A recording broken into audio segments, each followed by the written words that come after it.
예, 오늘 성경 말씀은 시편의 말씀 보도록 하겠습니다. 시편 128편 1절에서 6절까지의 말씀을 보도록 하겠습니다. 시편 128편 1절에서 6절까지의 말씀, 얼마 길지 않기 때문에 우리 한 목소리 같이 쭉 읽어 가도록 하겠습니다. 우리 읽습니다. 시작. 여호와를 경외하며 그 도에 행하는 자마다 복이 있도다. 내가 내 손이 수고한 대로 먹을 것이라. 내가 복되고 형통하리로다. 내 집 내 실에 있는 내 아내는 결실한 포도나무 같으며 내 상에 둘린 자식은 어린 감람나무 같으리로다. 여호와를 경외하는 자는 이같이 복을 얻으리로다. 여호와께서 시온에서 내게 복을 주실지어다. 너는 평생에 예루살렘의 복을 보며 내 자식의 자식을 볼지어다. 이스라엘의 평강이 있을지로다. 아멘. 예, 할렐루야. 오늘은 5월 둘째 주일 어버이 주일입니다. 그렇기 때문에 오늘도 우리 옆사람과 인사할 때 이렇게 한번 인사할 텐데요. 하나님의 사랑이 가정에 가득하기를 축복합니다. 같이 한번 인사하겠습니다. 하나님의 사랑이 가정에 가득하기를 축복합니다. 부디 저와 여러분의 가정에 5월달이라서가 아니라 항상 하나님의 축복이 임하기를 예수님 이름으로 축원을 드립니다. 예, 오늘은 가정의 달이죠. 그래서 우리가 저번 주는 어린이 주일, 또 오늘은 어버이 주일로 우리가 지키고 있습니다. 저는 특별히 이 가정의 달 5월 달에 성령 강림의 역사가 있다면 얼마나 좋을까라는 생각을 가져보았습니다. 왜냐하면 아마 아시는 분들은 많을 거예요. 어버이날이 제정된 유래, 제가 예전에도 한번 말씀을 드린 것 같은데 바로 이 어버이날이 생긴 유래가 성령 강림의 역사와 상당히 유사하다는 것입니다. 여러분, 어버이날이 처음 생긴 것은 우리나라가 아닙니다. 미국에서부터 처음 생겼는데 그 생긴 이유가 미국의 한 여성의 어머니를 그리워하는 마음이 바로 어버이날을 만들어낸 것입니다. 그러니까 지금부터 약 100년 전에 미국 버지니아주 웹스터라는 마을에 안나 자비스란 여인이 있었습니다. 어머니와 단둘이 아주 정겹게 살았는데요. 어느 날 사랑하는 어머니가 갑자기 세상을 떠난 거예요. 얼마나 슬픔이 깊었고 어머니가 사무치게 그립고 생각이 나는지 안나는 어머니의 장례를 치르고 그 무덤 주위에 어머니가 평소 좋아하시던 카네이션 꽃을 막 심은 것이죠. 그리고 항상 어머니를 생전에 잘 모시지 못한 것을 후회하면서 살아간 겁니다. 그러던 어느 날 이 안나가 교회 예배에 참석을 하는데 가슴에다가 흰 카네이션을 달고 예배에 참석을 한 겁니다. 사람들이 묻는 거죠. 그게 무엇입니까? 안나가 대답하기를 이렇게 대답을 합니다. 제가요, 어머니가 없으니까 얼마나 어머니가 듣고 생각이 나는지 어머니를 한 번이라도 더 생각하고 싶어가지고 평소 어머니가 너무나도 좋아하던 꽃, 그래서 어머니 무덤에도 심어놓은 꽃, 그 카네이션을 제가 항상 이렇게 가슴에 달고 다닙니다 라고 대답을 했던 것입니다. 사람들이요, 이 이야기에 얼마나 감동을 했는지, 이 일이 계기가 되어서 이 마을에서부터 시작을 해서 전 미국으로 어머니를 잘 모시자라는 운동이 퍼져나가게 된 겁니다. 그리고 특별히 한 날을 정해서 어머니가 살아계신 사람들은 그 안나처럼 가슴에다가 뭐라고요? 흰 카네이션. 어머니가 돌아가신 사람들은 가슴에다가 붉은 카네이션. 이렇게 카네이션을 달아드리면서 그렇게 그날을 지키게 되었다라는 겁니다. 이 운동이 어디에 들어옵니까? 바로 우리나라에도 들어오게 된 것이죠. 그런데 들어오는데 여러분 누가 항의를 해요? 누가 항의를 하냐면 아버지들이 막 항의합니다. 왜 어머니 나만 있고 아버지 나는 없습니까? 그래가지고 이 어머니를 사모하는 마음에다 누구도 아버지도 사모하는 마음을 더해가지고 어머니 날이 아니라 어버이날이다 이렇게 되었던 것입니다. 그러니 부모를 사모하는 마음이 어버이날의 모태가 되었던 것이죠. 여러분 참 재미있는 것이요. 성경에 보니까 성령 강림의 역사도 어디에서부터 시작을 하는가? 바로 사모하는 마음이었다라고 이야기하는 겁니다. 예수님의 명령에 따라 성령을 사모합니다. 간절히 간구하고 기다리는 마음, 바로 그 마음 속에 마가 다락방에서부터 사모하는 120명의 문도에게 무엇이 강림합니까? 성령이 강림을 하셨습니다. 그리고 그것이 주위 사람으로 나라로 모든 사모하는 영혼들을 향해서 성령의 임재가 나타나기 시작한 것입니다. 그렇기 때문에 저는 우리 성도들 여러분 가정을 향한 마음이 얼마나 진실하십니까? 누구도 가정이 잘 되지 않기를 바라는 마음이 없어요. 다 가정이 잘 되기를 바라고 내가 사랑하는 사람들, 내 아내, 내 남편, 내 자녀가 잘 되기를 우리는 사모하는 것입니다. 그렇기 때문에 이 사모하는 마음 속에 같은 성령의 역사가 임하기만 한다면 우리도 범사에 잘되는 축복이 임하지 않겠습니까? 부디 사모하는 이 마음, 사랑하는 이 마음, 애타는 이 마음 속에 하나님의 은혜가 충분히 임하기를 예수님 이름으로 축원을 드립니다. 오늘 우리가 시편 128편의 말씀을 읽었는데요. 여러분 읽어보시면 아시겠지만 가정과 관련해서 너무나도 잘 알려져 있고 유명한 말씀들이 나오고 있습니다. 살아가면서 이 시편 128편의 말씀은 우리가 여러 번 읽고 보았습니다. 왜냐하면 가정과 관련한 축복이 이 속에 다 들어있기 때문에요. 오늘 본문에 보시면 한 사람이 성전에서 간절히 기도합니다. 내용 간단합니다. 성전에 올라오면서 누구를 생각합니까? 멀리 타향에 두고 온 나의 가정, 내 아내, 내 자녀를 생각하면서 하나님, 내 가정이, 내 아내가, 내 아이들이 이렇게 되기를 원합니다라고 기도하는 겁니다. 그렇기 때문에 오늘 기도회는 기도하는 사람이 가장 원하는 아름답고 복된 가정의 모습이 다 나오는 것이죠. 그래서 보니까요, 세 가지로 나누어져서 나오는데 부디 여러분 이 세 가지 축복이 이 기도자의 가정뿐만 아니라 저와 여러분의 가정에도 임하기를 소망하면서 오늘 말씀 보도록 하겠습니다. 먼저 여러분, 오늘 기도자가 원하는 가정의 축복은 잘 아십니다. 수고에 대한 열매가 풍성한 가정이다. 이렇게 나와 있어요. 우리 2절 말씀 같이 다시 한번 읽어볼 텐데요. 2절 보여줄 수 있습니다. 시작. 내가 내 손이 수고한 대로 먹을 것이라. 내가 복되고 형통하리라. 아멘. 저와 여러분, 오늘 보니까 네가 복되고 형통하리라고 누가 얘기합니까? 하나님이 얘기하는 거예요. 그런데 왜 복되고 형통하느냐라고 봤더니 내 손이 수고한 대로 먹기 때문에 형통하고 복되다라고 얘기하고 있어요.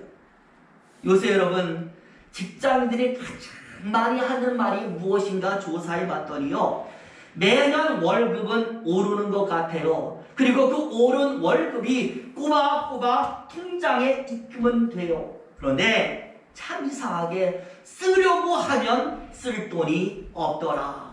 분명히 돈은 벌고 있는 것 같은데 내 생활이 나아지지 않더라라는 말을 직장인들이 입에 달고 산다는 겁니다. 저와 여러분, 오늘 시인이 원하는 가정은 이런 가정이 아닌 줄로 믿습니다. 수고하는 대로 결과가 나타나는 그런 가정입니다. 일하는 대로, 수고하는 대로 열매도 있고 그것을 사용하는 겁니다. 누리는 겁니다. 그런데 빡빡하게 누리는 게 아니라 여유있고 풍성하게 누리니까 내가 지금 잘 살고 있다라는 것. 내가 지금 여유가 있다라는 것, 기쁨도 있고 보람이 있다라는 것을 실제 눈에 보고 살아가는 그런 축복을 오늘 성경이 말씀을 하고 있는 겁니다. 그러니 저와 여러분, 믿는 자들의 가정이 이래야 하지 않겠습니까? 믿지 않는 자들의 눈에 믿는 사람들에게 되는 축복이 이런 여유가 있어야 될 줄로 믿습니다. 물질은 물론이요, 믿음도 인간관계도 모든 부분의 여유가 넘쳐나서 하고 싶은 대로 잘 되는 가정, 우리 2022년 5월 가정의 달에 저와 여러분의 가정에도 이루어지게 되기를 예수의 이름으로 축원을 드립니다. 이제 두 번째는 관계의 축복인데요, 가족 구성은 서로 간의 관계, 그러니까 부부 간의 관계와 부모와 자식 간의 관계가 잘 이어지기를 기도하고 있습니다. 어디에 나와 있을까요? 3절에 나와 있으니까 우리 3절 말씀도 봅니다. 시작. 내 집 내 실에 있는 내 아내는 결실한 포도나무 같으며 내 상에 둘린 자식은 어린 감람나무 같으리로다. 아멘. 저와 여러분, 여기에 결실한 포도나무는 아내를 상징하는 말로 부부간의 관계를 이야기하고 있고, 또한 어린 감람나무는 자녀를 상징하는 말로 부모와 자식 간의 관계를 설명을 하고 있어요. 그러니까 지금 모든 가족이 모여서 한 상에 둘러서 식사를 하는 거예요. 그런데 그 식사에 참여하고 있는 아내는 결실한 포도나무 같고 자녀들은 어린 감람나무와 같다라고 이야기하면서 이런 가정을 꿈을 꾸는 것이죠. 자, 그럼 여러분, 여기서 왜 기도자는 자신의 아내를 포도나무로 표현을 했을까? 저는요 생각합니다. 포도나무의 특징이 무엇입니까? 열매 아니겠습니까? 주렁주렁 맺혀있는 포도 열매. 그래서 가정의 모든 결실과 열매는 아내로부터 시작된다라는 생각을 이 기도자가 가진 거예요. 그래서 아내에게서부터 나오는 사랑과 손맛과 정성으로 우리는 살아갑니다. 그렇기 때문에 내 아내는 무엇이냐? 포도나무입니다라고 이야기를 한 것이죠. 그런데요, 여러분에서 참 중요한 것이 이런 풍성한 열매를 안겨다주는 포도나무가요, 우리가 실제로 보면 그렇게 실하지는 않다라는 거예요. 굉장히 오래전 같은데요, 지금도 제가 가끔씩 얘기를 하는데 우리 집에 대문이 없었던 시절이 있어요. 그런데 그 시절에 저희 아버지 장로님이 대문 옆에 있는 조그만 텃밭에다가 포도나무를 심은 적이 있었습니다. 그런데요, 포도나무라고 모종을 사오셨는데 저는요 그때 솔직히 포도나무를 처음 봤어요. 그런데 나무가 무슨 덩굴 같은 것이 상당히 약해 보이고 볼품이 없었어요. 여기서 무슨 포도가 나올까라고 생각을 하는데 포도가 나오기는 나오더라고요. 그런데 뻗어나가기는 잘 뻗어나가는데 이게 자기 스스로 서지를 못하니까 저희 아버지께서 계속 옆에다가 뭔가를 받쳐줬던 기억이 납니다. 그리고 해마다 가지를 쳐줘야지 그냥 두면 다음에 열매가 맺혀지를 않는다라고 하는데 우리는 잘 모르니까 한 해만 포도나무 따먹고 그 다음에 그냥 죽어버리는 거예요.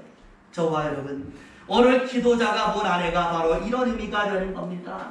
아내를 통하여서 가정에 풍성한 결실이 오지만 그 아내를 가족 모두가 받쳐줘야 하는 겁니다. 아내 혼자 이리 뛰고 저리 뛰고 가정의 모든 영양분을 공급하는 가정은요, 그 아내가 언젠가는 지쳐 쓰러지게 돼 있어요. 그렇기 때문에 아내에게 남편이 도움을 주고 자녀들이 도움을 주고 그 도움으로 열매를 맺어가는 가정, 이게 바로 오늘 시인이 원하는 가정이 되는 것이죠. 남편과 자녀가 아빠와 엄마를 받쳐주는 겁니다. 그래서 오늘 기도자가 바라보는 가정은 서로 협력하고 도와주고 케어해주는 것이 잘 되는 가정이 되는 줄로 믿습니다. 그 다음으로 자녀로 비유된 어린 감람나무도 마찬가지예요. 여러분, 감람나무도요, 저는 잘 보지 못했지만 이스라엘에게 있어서 풍성한 열매를 상징을 한다는 겁니다. 그런데 이것도 열매는 풍성하고 많은데 그 나무가 자라서 열매를 맺기까지 굉장히 많은 노력과 시간이 필요한다라는, 워낙 뿌리가 약하니까 땅에 뿌리를 받고 자라는 시간도 길고 열매를 맺는 기간도 무려 15년이 지나야 열매를 얻게 된다라는 거예요. 저와 여러분, 우리의 자녀가 그런 줄로 믿습니다. 그냥 나와서 세상에 내어 놓는다라고 쑥쑥 자라고 자기 역할하는 자녀는 없다라는 겁니다. 부모의 오랜 관심과 투자와 사랑이 있어야 자녀는 성장을 하는 겁니다. 올바로 교육받고 사랑을 얻고 수고를 얻고 인내와 기다림과 믿음과 격려 속에서 자녀는 자라가는 거예요. 그리고 자녀들도 마찬가지예요. 부모가 수고하고 사랑하고 헌신한다고 다 잘 되는 게 아니라 자기들도 뭐에 열심을 다해야 돼요. 자기들도 열심히 해야 앞날에 밝은 빛이 오게 되는 겁니다. 그래서 오늘 기도자가 바라는 가정은 무엇입니까? 가정 한 명도 빠지지 않고 모두의 협력된 열심, 사랑이고 수고며 헌신과 열정이 서로 화합되고 어우러져서 혼자가 아니라 함께하는 이런 멋진 어울림이 한 상에 둘러서 나타나고 있는 가정을 소망하는, 그냥 둘러서 밥만 먹는 게 아니라요, 이게 다 어우러지는 겁니다. 한 마음이 되는 것인 줄로 믿습니다. 저와 여러분의 가정도 이래야 되는 줄로 믿습니다. 부디 이런 축복이 저와 여러분에게서 끊어지지 않기를 예수님 이름으로 축원을 드립니다.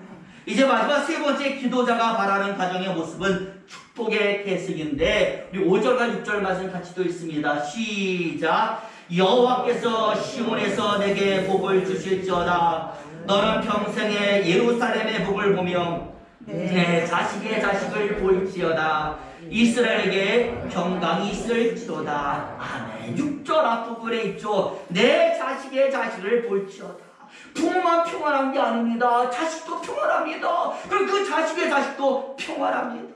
하나님이 원하는 것은 항상 자식의 자식, 어째 좀 상스러운 말 같은데, 하나님의 약속한 축복이 대를 이어서 연결되는 축복인 줄로 믿습니다. 저는요, 성령님의 역사도 뭐냐? 연결이라고 생각해요. 한 사람이 받으면요, 옆 사람은 퍼져가요. 이어지고 연결되고 하나 됩니다. 마찬가지로 하나님이 가정을 축복하시면 그 가정은 한 데만 머무르는 게 아니라 계속 이어지는 축복이 되는 것인데, 바로 그것이 자신의 가정에 있기를 기도하는 겁니다. 그리고 마지막으로 아주 중요한 내용이 1절에 나옵니다. 우리 1절도 있습니다. 시작.